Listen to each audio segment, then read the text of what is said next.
من علیرضا اسماعیلی ام. وای یوردی یاد ماشین رد میشه؟ اشکال نداره بذار رد شه.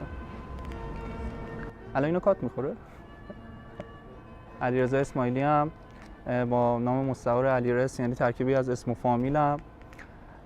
26 سالمه، متولد 24/7/77 هستم. تو تهران، تو محله مجیدیه من بزرگ شده همونجا هستم. دبیرستان وارد رشته تجربی شدم، ولی بیشتر به کارهای هنری علاقه داشتم و سال دوم دبیرستان یعنی 94 با یکی از دوستام آشنا شدم که کار عکاسی انجام میداد. یه پورت عکاسی که انجام دادیم متوجه شدم که چقدر خوب علاقه دارم به این موضوع و همون سال دوربین تهیه کردم و بعد سال 97 وسیله‌هامو آپدیت کردم، تجهیزات رو و کار ادیت رو حرفه‌ای شروع کردم. حالا از یوتیوب یا دوستان یا یه سری ورکشاپ شرکت کردم دیگه.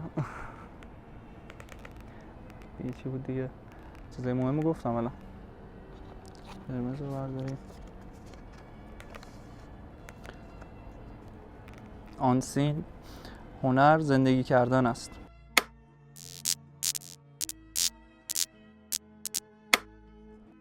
دقیقاً هنر یا اون رشته هنری تو میتونه راه زندگی تو مشخص کنه. یعنی اینطوری که شما توی هر دوراهی قرار میگیرید، هر کدومشو بری راههای جدیدی تو زندگیتون باز میشه به نظر من. یعنی شما اگه یه روزی مثلا یه موسیقی گوش کنید یا با یه آدم موسیقیدان صحبت کنید، ممکنه مسیر زندگیتون به اون سمت بره. منم خودم فکرشو نمی‌کردم مثلا این شغل برام جدی بشه، این هنر بشه راه زندگیم، ولی خب میگم دیگه خدا خواست این اتفاق افتاد. واقعا من سعی کردم زندگی کنم هنر رو.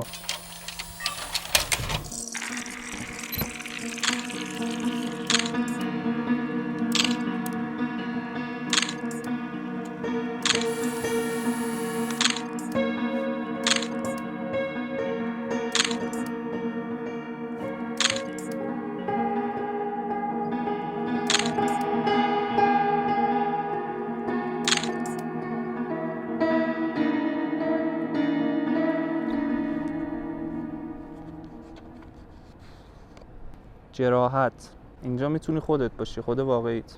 واقعا چیز عجیبی اومد. دقیقاً اون چیزی اومد که من به خاطرش نرفتم رشته فوریت‌های پزشکی. من میتونستم با رتبه کنکورم فکر کنم برم، ولی چون زیاد اصلا با خون و زخم و جراحت و این چیزا رابطه خوبی نداشتم، اصلا زیاد رویم سمت کارهای هنری بود، نرفتم این کار رو انجام بدم. و اینکه میگم مثلا کلا چیزی بود که با ذهنیت من تفاوت داشت و خیلی جالب بود برام.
حرفه خبرنگاری خیلی کار مشکلیه، خیلی کار پرهیجانیه، خیلی کار خطرناکی میتونه باشه و کسی اگه بخواد تو این حرفه به اصطلاح موفق بشه باید واقعا زندگیشو برای این کار بذاره.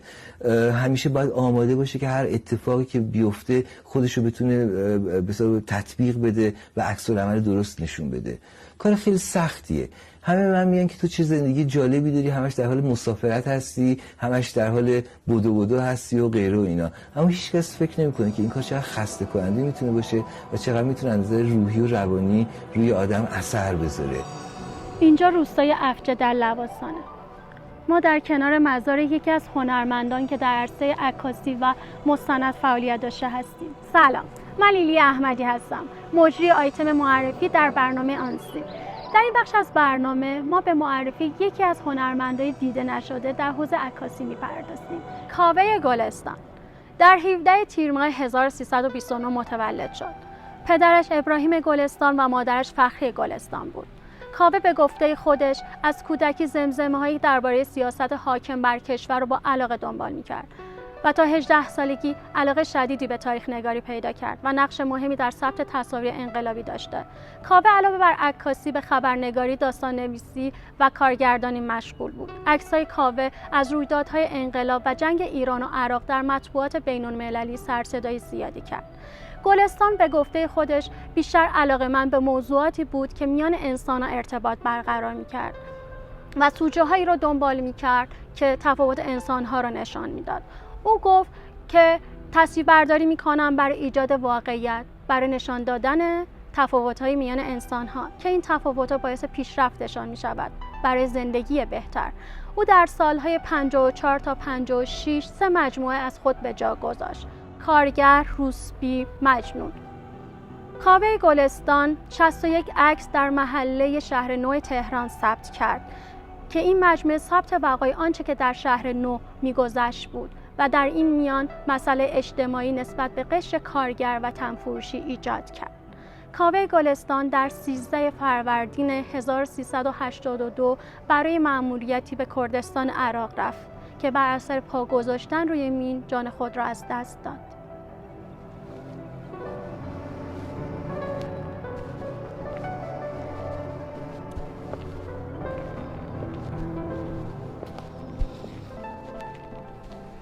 روی سنگ قبر کاوه گلستان نوشته: در راه ثبت حقیقت کشته شد.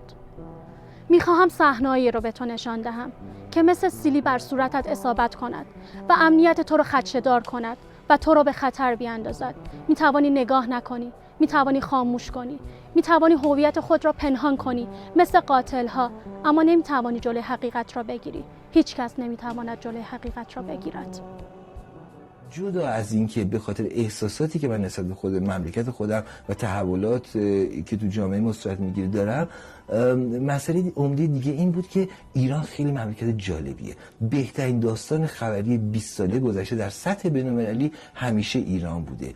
ما شاهد تحولات خیلی حادی بودیم، ما شاهد مسائل حاد انسانی بودیم که هیچ جای دیگه دنیا دیده نمیشد. شما کجای دیگه دنیا رو سراغ دارین که در ظرف 2 ماه فرضاً روی یه شهر اساسیش 200 تا موشک اسکاد بی بندازن؟ هیچ جا ما اینو نداشتیم. بنابراین به عنوان یک خبرنگار، به عنوان یک ایرانی، من خودم در این موقعیت خیلی عالی می‌بینم وقتی میتونم تو ایران کار بکنم.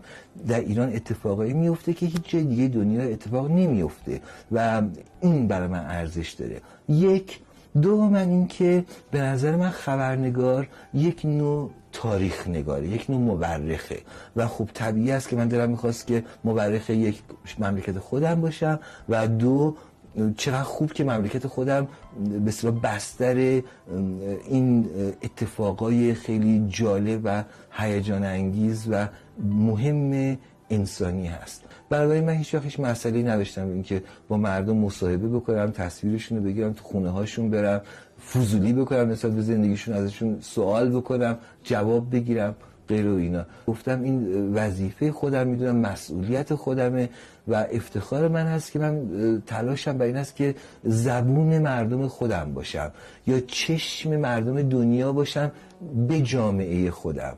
مسائل، تحولات، اتفاقات، خصلت‌ها و تمام به اصطلاح این چیزایی که تو مملکت خودم داره میگذره به دنیا نشون بدم و نمایندش به صورتی باشه.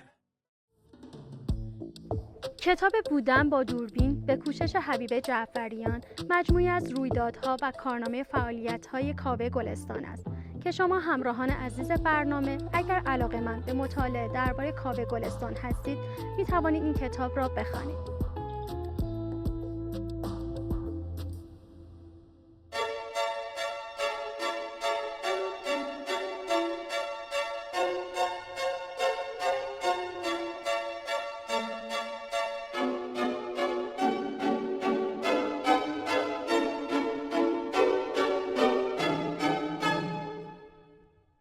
اینجا محله هستله که لواسونه، البته که کل لواسون حالا هم سیفه، هم هواش خوبه، هم برای عکاسی اینا خیلی مناسبه. ولی اینجا رو من به بچه‌ها پیشنهاد دادم.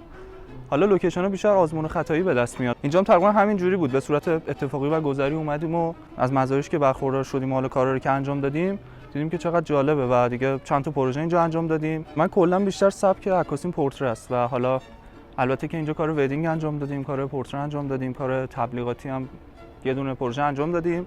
عکاس میتونه روی جامعه تاثیر داشته باشه، عکاس هم میتونه مثل یه نویسنده نقد کننده باشه. آره عکاس میتونه جای جای جامعه‌شو به تصویر بکشه، میتونه با قابایی که میبنده اون مفهومو برسونه. حتی رنگ تو عکاسی خیلی میتونه مفهوم داشته باشه. یه عکس سیاه‌سفید با یه عکس رنگی خیلی میتونه تفاوت داشته باشه تو رسوندن مفهوم. به نظر من یه هنرمند به نظر من میتونه کار خودش رو انجام بده، هر چقدر که حالا سانسور باشه یا سختی‌ها یا پافشاری توی کارشون باشه. سانسور تو کار خودم هم اتفاق افتاده. خب البته ما به هر حال باید توی چارچوبی کار بشه کرد که قضیه حجاب رعایت بشه. یعنی اصلا شاید الان بد جا افتاده تو جامعه که میگن مثلا کار مدلینگ یعنی بی حجابی و بی فرهنگی و فلان، ولی نه، خیلی میتونه با فرهنگ باشه. الان میگم تو کشور خودمون خیلی داریم این کار خوب انجام میدیم. صرفا این نیست که چون مثلا حالا یه خانوم مثلا میاد جلوی دوری مثلا حالا برای تبلیغات یه لباس مثلا داره کار چه میدونم یه چیز بی فرهنگی داره ترویج بده، نه اصلا اینطوری نیست.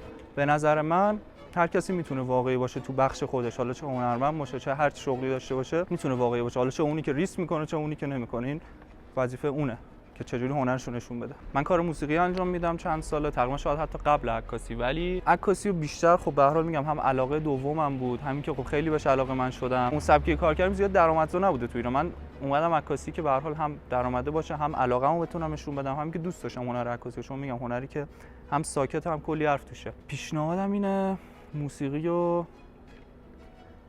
ولی میگم بیت باشه خیلی بهتره. ببینم تکست چی داره.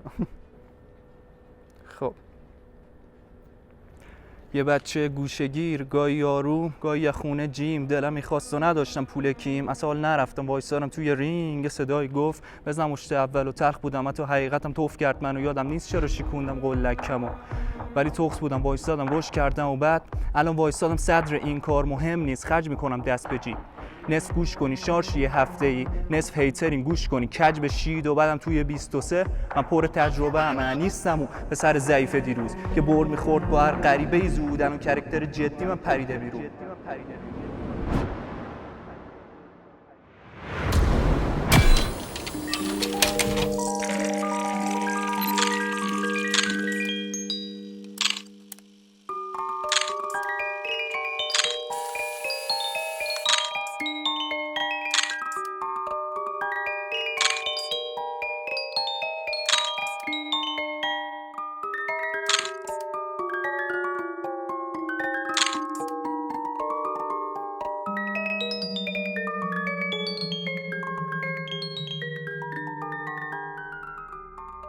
این خانواده منه. پدرم نفر دوم از سمت چپ کنار من نشسته. متولد 1339، 65 سالشه. متولد شهرستان ایوان در استان ایلام.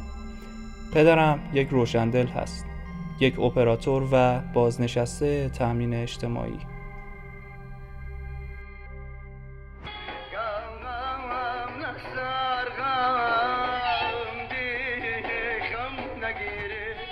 بسم الله الرحمن الرحیم. من نجف اسماعیلی هستم، متولد 4 خرداد 1339. تعداد خاندانمان 10 نفر بودن. چون ما گروه آرپی هستیم ما به این صورت در اومدیم. وقتی وارد تهران شدم مثلا تهران برام عجیب غریب بود. تو خدایا مگه میشه من توی این سال زندگی کنم؟ خانومی که کنار پدرم نشسته همسر اولشه، اقدس خانوم. اون مثل مادرمه. ایشون هم عین پدرم روشندل هستن.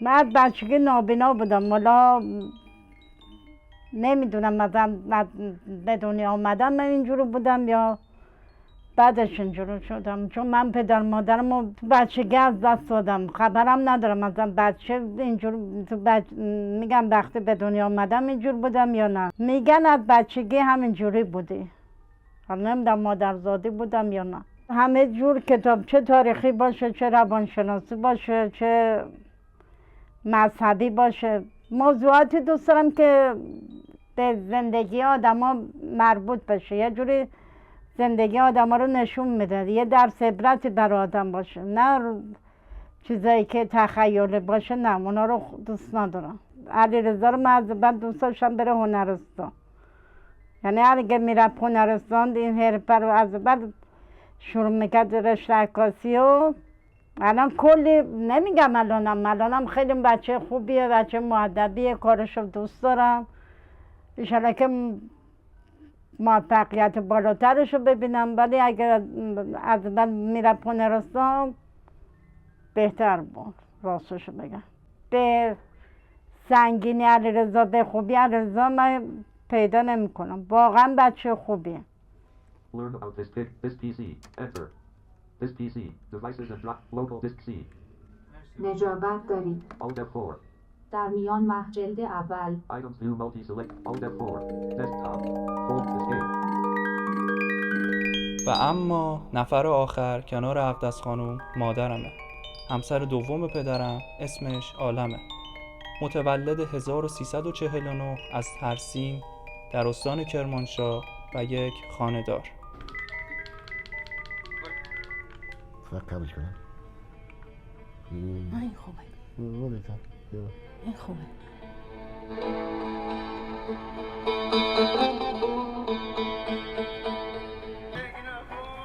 من یه صداهایی که شما نمیدونید نمیشه به درد مور چیزه، لکیه خیلی سخته. من خیلی انقدر باور کن شبا رو میکنم به دیوار، تو حال میخوابم گریه میکنم برای این جوونا، میگم خدایا خودت بزرگی، تو کمک کن، هیچ چیزی از دستمون نمیاد. برادر کوچیکی داشتم متولد 64 دیپلم خواسته بود امتحان نهایی بده، بعد گفت تو حامد بیا برو. این بنده خدا کتابشو میبره جلو گوسفندها، باد و بارون و میره پای سنگی، گوسفندها گم میشن، خواب درس میخونه. بعد وقتی بعد 2 سال سر بلند میکنه که گوسفندی نیست سرکار. مادرم همیشه راز برادران بود، زنگ صدا میای فلانی میگن والا حامد صدا میزنه. حامد برادرم که مادرم میشنوه به یکی میگه تندپا، میگه برو تیزپا برو ببین چی شده، میگه گوسفندا همه گم شدن. مادرم 10 روز برادرم قایم کرد تو خونه برادرش، 10 گوسفند از کو افتاده بود پایین، 10 این وردم. پدرم خدا رحمتش کنه میگه حامد بگیرم تیکه تیکه میکنه. تا بعد مادرم گفت تو درستو بخون یواشکی برو امتحانات بده، جا گوسفند سبز میشه جا درستو سبز نمیشه. من مهندس مکانیزم الان بهت بگم بعد 10 روز دیگه 40 تا گوسفندا از بین رفتن و گفت حامد کو. پدرم ساده هم بود، گفت حامد گم شده. گفت ای داد بیداد میذار رو دست خودش، به تو بریم تو کوها دنبالش بگردیم. بعد مادرم گفت 2 نفرین 2 روز فرستادیم ببین از کجا پیداش میکنیم. مادر میدونست کجاست. هنوز اون برادر من پشت دست مادر ماچ میکنه، میگه نانی که میخورم مادرم بوده، چون که اگر من قایم نمیکرد پدرم منو تیکه تیکه میکرد. اما متاسفانه الان پسرای گلم باباهای الان خصوص مادرها بچه‌ها رو ناز نکنن، چون اشتباه راست من خودم بگم، من 13 سالم بود، پدرم میامد آب سر میره بغلم، گفتم چرا پدری کرد؟ گفت با پاشو مرگ برادر خواب برادر مرگه. گفتم خود چیکار کنم؟ شبه گفت برو گاو و گوسفندا رو کابری جلو فلان، برو سنگ بشکن، برو هیزم بیار. خب من دید داشتم، دید خاصی کمی داشتم. یا مثلا برو دور تا دور 10 هکتار زمین بود تبر بزن که اینجوری گنجشک گندما رو نخوره. اون زمان اگر از بزرگان بپرسید گنجشک مملکت زیاد بود، هر میرفتن توی هر کشاورزی نابودش میکردن کلا، ابین میرفت. 7 تا روزی 7 تا 8 تا خرمن میکوندن با جلوی تراکتور. مثلا میگه 5 تا مرد بازم میکرد. 13 سالم بود تا سال 60 کار من همین بود. تا 21 سالگی دیگه از خانم 2 اردیبهشت 60 من خانه پدر و مادر خارج شدم. الانم اینجام و 65 سالم و دیگه کار گذشته. هرچی که بوده، هرچی هم نبوده دیگه. به هر حال دیگه نمیدونم کار خدا باشه نباشه. آهن کردی بزن. فقط کمش کنم. این خوبه. این خوبه.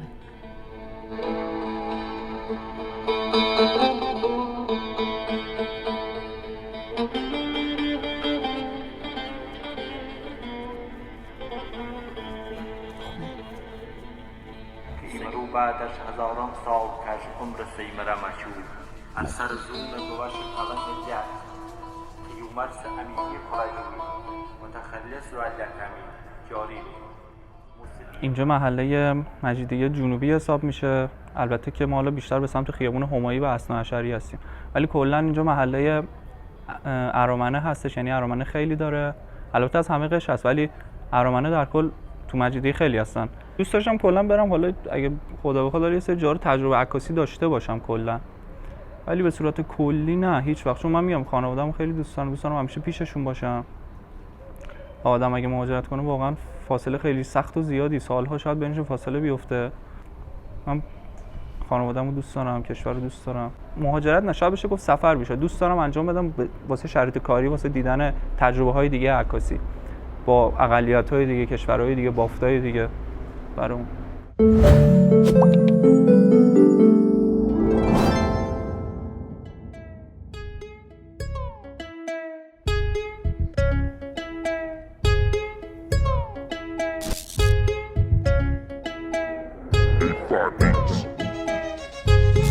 گوش نمیخوام بده به ما دلمو، بچگی میچرخیم کف تهران ول هنو تو جیبا زیاد تراول، ولی مثل قدیم کره میکنیم رو فلافل. کاش پای درس بودم اونقدی که پا بیتام، یا جای رپ خوندن مخ میزدم با گیتار. شایدم پاپ میشدم یه جا تو واتیکان، الان وسط زمینم به میگن کاپیتان. فلو زدم گرفت کار بالا، از سر و کولم میرن مثل مار بالا. رپ شیرین شده واسم مثل مارمالاد، یهو دیدی واسه کنسرت رفتیم آنکارا. ای بازی تمومه ما تای گیمیم، رایم چی داری تخمم نیست اگه فیمی. کفت میبره ما میخونیم کف پارکا، واسمون کف میزنن تو هنو کف زیدی. میرم سر زب ناشا نوشتم خط زدم رفت تو سطل آشغال. وقتی شدم با رپ آشنا، انگاسیم واسه مغزش رفت باشگاه. بیتو پلی کن بره سی ان اینجاست میکو بسپار بهش. صدا تنظیم هدفون چکه کف ترونیم داده اینجا 0 و 1. گوش نمیخوام بده به ما دل، الگوییم نیازی نداریم به مدر. از تیم شما فقط میاد صدا زر، واجرایی کره کردم روی کراکر. شما که پاچه خاری ولی من مخ میجوام، افتری نداریم همه از صبح بیفور. بهم میگن اصلا موزیکو تو کی روش بودی، میگم دایی خدا داده که توش قطبی شدم. هی میدیم راه برا بم ردیف تارگتام خورد، شما که سر تو کار من جای آخر. شاید دوتا کلیشیتم کریم لابلا بردا، واسه دختر میدوی تازه تا گنده نگوزیدیم که بودیم و چطورت. این که صبرم اصلا نداره به طورت، توی گیم موندم تموم نشو ژتونم. اینجا قطع بیش کنم دست پای فلومم. هاها میرم سر زب ناشا نوشتم خط زدم رفت تو سطل آشغال. وقتی شدم با رپ آشنا، انگار داشت واسه مغزش رفت باشگاه. ای بیتو پی کن بره دست اینجاست میگو بسپار بهش. صدا تنظیم هدفون چکه کف ترونیم داده اینجا 0 و 1.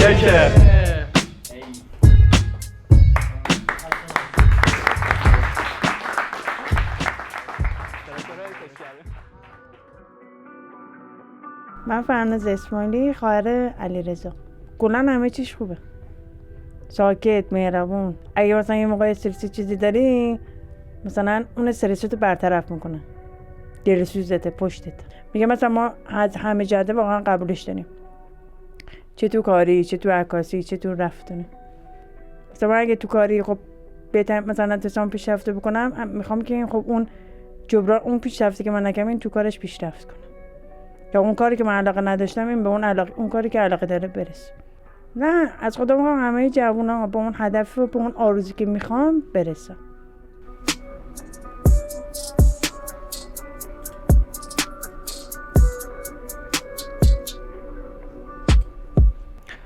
بعضیا فکر می‌کردن خب به هر حال به خاطر شرط پدرم مثلا فکر می‌کردن شاید من نابینا بشم، مثلا نابینا به دنیا بیام. بعد جالب بود اومدم تو حرفه‌ای که اصلا مربوط به چشمه، مربوط به یعنی میدونی خیلی برام جالب بود. میگم دیگه خدا تو مسیر قرارت بده به هر طریقی پیدا میکنه راهتو.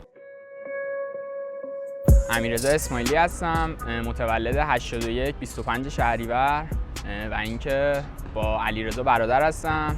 از بچگی ما با هم دیگه بزرگ شدیم دیگه کلا. حالا هر کاری که می‌کردیم با هم دیگه بود و اینکه داداشم کلا رشته‌ش و اینا فرق می‌کرد. یعنی عکاسی و اینا اصلا دوست نداشت ولی با یکی از رفیقش رفیق شد و با هم دیگه عکاسی رو شروع کردم و از اونجا به بعد علاقهش به عکاسی خیلی بیشتر شد و اینکه حرفه‌ای‌تر ادامه داد و تا امروز که حالا کاراشو دیگه همه اکثرا دیدن دیگه. نظر خودم مثبت، حقیقتا خیلی پیشرفته شده دیدم واقعا. میگم از همون کارهای اولش تا الانش رو دیدم و خیلی پیشرفت کرده و امیدوارم به اون چیزی که لایقشه برسه. اولش تفننی بود، منو عکاسی می‌کردم، فامیل این ور اون ور هر چی بود. به هر حال اون سالهای خاکخوری بود دیگه، انجامش دادم. بعد که جدی‌تر شد خب خانواده بیشتر تلاش داشتن، گفتن خب به هر حال کار کارمندیه خوبه دیگه. مثلا خانواده ایرانی اگه دیدید میگن دیگه اول برو یه کاری پیدا کن بعد هنرم کنارش ادامه بده. ولی خب اگه جایی بعد که جدی‌تر میشه دیگه شما وقت نمی‌کنی برید دنبال کار اولتون. هنره میشه علاقه اولتون و کل زندگیتون رو در بر میگیره. حتی شعار برنامه شما هم که هنر زندگی کردنه، اینو داشتم بهش فکر می‌کردم. مثلا دقیقاً شاید این باب شده که میگن هنر مثلا حالا یه چیز سرگرمی تو روزه دیگه، ولی نه، هنر وقتی زندگیت بشه تو دیگه باید زندگیش بکنی. یعنی اینکه باید ساعت‌ها براش وقت بذاری. یا مثلا من ساعت 3 نصف شب شده یا این ایده چقدر جالبه برم عکاسیش کنم، اینو برم ریلزش کنم، این ادیت باله. یعنی هنری میشه. موسیقیدان باشه، حالا میگم دیگه فیلمنامه نویس باشه، سینما این ور اون ور، هنر میشه این. یعنی واقعا هنر میشه زندگیت. من خودم تحصیلاتم دیپلمه و اینکه کلا زیاد درسو نیستم حقیقتا و اینکه موسیقی رو خیلی بیشتر هستم و اینکه کلا الان یه 4-5 ساله دارم رپ کار میکنم، یعنی مینویسم و یه سالم هست به طور حرفه‌ای حالا دارم شروع میکنم تو اینستا و اینا فعالیت میکنم. حالا تا بریم جلوتر ببینیم چی میشه، ترک جمع کنیم و کار بدیم دیگه. اصلا تو این کشور و این چیزا خب خیلی به موسیقی رپ و این چیزا خب اصلا بها نمیدن و اینکه خیلی از آرتیست‌ها اینطوری نابود شدن و آزادی بیان رو ندارن بچه‌ها، حس می‌کنم. یعنی اون چیزی که دلشون میخواد رو نمیتونن بگن و صرفا میان راجع به سری چیزا مثلا کار میبندن که اصلا خب خیلی بیهوده است، راجع به مواد و دختر و این چیزا حالا بخوام بدون سانسور بگم. ولی خب اصل رپ اعتراضیه دیگه، کلا رپ برای سیاه‌پوستا بوده و اعتراضی بوده و اینکه امیدوارم این فرهنگ جا بیفته اینجا و بهای بیشتری بهش بدن. قشنگیش اینجاست دیگه. یعنی شاید مثلا یه روزایی اصلا چون پروژه نشته باشی خونه باشی، از دید بقیه شاید بیکار باشی، ولی نه، تو باز به هر حال داری تو پشت صحنه کارهای انجام میدی، اون بنای کارتو میسازی و اینکه خانواده‌ام بعداً خب به هر حال دیدن شرایط اوکی تر شده. کار آزاد همینه، یه وقتایی درآمدش کمه، یه وقتایی زیاده، به هر حال باید هندل کنی دیگه شرایطتو. ولی خدا رو شکر خوب بده، خانواده‌ام اعتماد کردن و قضیه پیش رفت. اخلاق بعدش اینه که خیلی همه چی بچه با دیسیپلینیه و این خیلی منو اذیت میکنه و اخلاق خوبش هم اینه که خیلی بچه مهربونیه دیگه و همیشه واقعا پشتم بوده تو بدترین شرایط که فکرشو نمی‌کردم کسی بیاد کمکم بکنه، واقعا کمکم کرده. دیسیپلین و کلا مثلا اون استمراره از یه ذره نتیجه دیدن میاد. ببینید خب بعضی روزا واقعا به این میرسم که خب ته این حرکتی که دارم میزنم هیچی نیستش، ولی یه روزایی هم خب مثلا یه کسایی مثل داداشم علی و یکی دو تا از رفیق صمیمیون واقعا بهم امید میدن و حس میکنم که من میتونم این حرکت رو انجام بدم و امیدوار میشم. میگم ولی خب بعضی روزا هم ناامید میشم دیگه، ولی خب هستن هنوز کسایی که امیدوارم کنم به زندگی و ادامه دادن.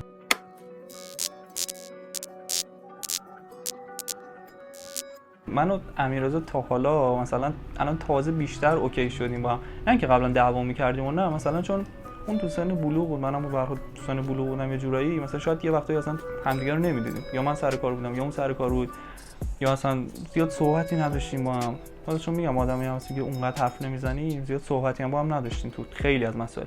بعد کم کم دیدم چه جالب داره این کار رو انجام میده، من خیلی خوشم اومد اتفاقا. فقط میخوام بگم که تو ایران خیلی از کارا نشدنیه واقعا و اینکه به هم دیگه امید بدیم جای اینکه بخوایم هم دیگه رو تخریب کنیم. من حالا خیلی ها هستن دور و برم میخونم از میمیک صورتشون میفهمم که یارو مثلا میگه چی میگی تو اینا، ولی خب میگم به جای این کارا، به جای اینکه هیت بدیم و اینا، سعی کنیم هم دیگه امید بدیم و اینکه پشت هم دیگه باشیم و هر کسی واقعا به اون جایی که لایقش هست امیدوارم برسه.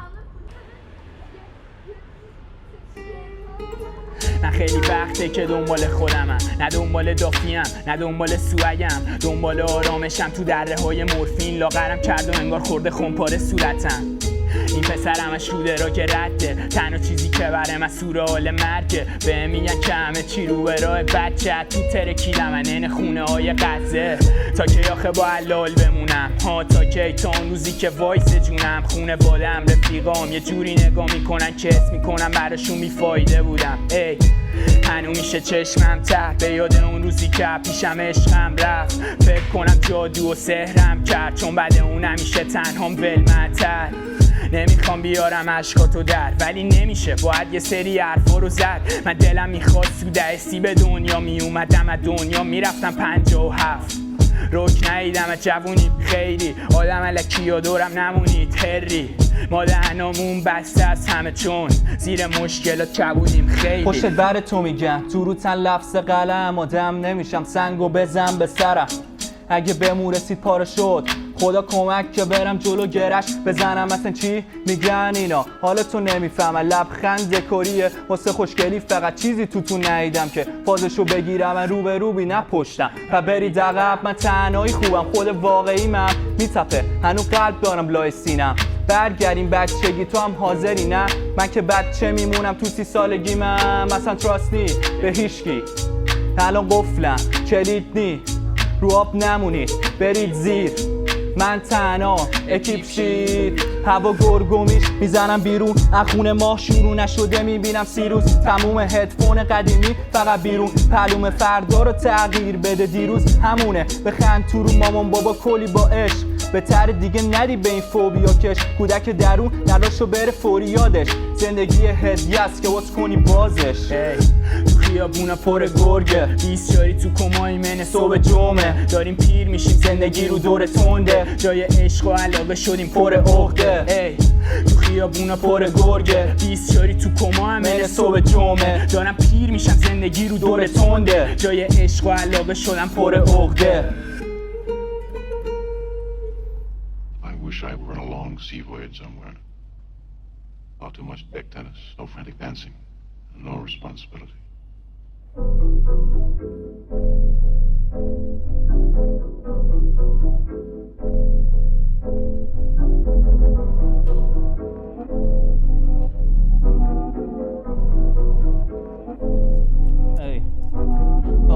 یه بچه گوشگیر، گاهی آروم گاهی خونه جیم. دلم میخواست و نداشتم پول کیم، از حال نرفتم وایسادم توی رینگ. یه صدایی گفت بزن مشت اول و تخت بودم. من تو حقیقتم توف کرد منو یادم نیست چرا شیکوندم قلکم، ولی توف بودم وایسادم رشد کردم. و بعد الان وایسادم صدر این کار مهم نیست، خرج میکنم دست به جیب. نصف گوش کنی شارشی هفته‌ای، نصف هیتنی گوش کنی کج بشی. دوبارم توی 23 من پر تجربه ام، بی جمعه ها رو میشناسم، خود الکلم میده هامو نگه میدارم پشت مردم. عقب وایسارم تا به موقع پرت کنم. من نیستم اون پسر ضعیف دیروز که بر میخورد با هر غریبه ای زود. الان کرکتر جدی هم پریده بیرون، هرچند صبره ولی مریض این بود. حالا متوجهی که واساده جلو کار تمیز میافتم یاد سانترای دکو.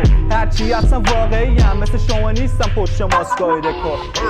الان سرم تو کاره، چی کشیده این پسر که فقط تو داره. خودم بردم یه جای پرت، یه دست سرچین و خالص ازم کوتاه. میدونی من چشمای پدرم بودم، دست نکردم تو جیبش که بگم ممنونم. سعی کردم سرشونو بگیرم بالا با این که دور یکم از خونم. یه 0 تا 100 رفتمش، رکورد بود شکستمش. با میگفت حتی باخت دادی دست نکش، گوش کردم و بر اومدم از پسش. من هر جا رفتم تنها گشتم، آرتیست شدم و تو این کار چند سال هستم. ادامه میدم تو به رنگ قرمز، زیر پام همه فرش و پنشن.